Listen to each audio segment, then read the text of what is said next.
या न्यूज बुलेटिनचे सहप्रायोजक आहेत गोकुळ. मुरगुड शहरात यंदा घरफाळा आणि पाणीपट्टीत झालेल्या मोठ्या वाढीव आकारणी विरोधात नागरिक एकत्र आले.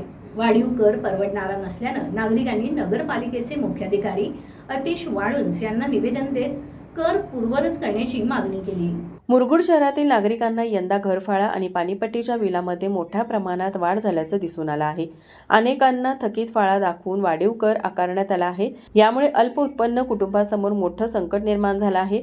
शहरातील अनेक कुटुंबे हातावर पोट घेऊन जगणारी असून काही कुटुंबे शेतीवर अवलंबून आहेत. वाढीव कर परवडणार नसल्यानं आज नागरिकांनी एकत्र येत नगरपालिकेचे मुख्याधिकारी अतिश वाळुंज यांना निवेदन दिलं. या निवेदनात वाढीव कर मागीलप्रमाणे पूर्ववत करण्याची मागणी करण्यात आली आहे. या प्रसंगी समीर गोरुले, अमर सणगर, शशिकांत चौगले, संतोष दबडे, सिकंदर जमादार, विजय बारड, पांडुरंग खटांगळे, पांडुरंग ढेरे, दिलीप शेणवी यांच्यासह नागरिक उपस्थित होते. टीव्ही नेक्स्ट मराठीसाठी मुरगुडहून सर्जेराव भाट.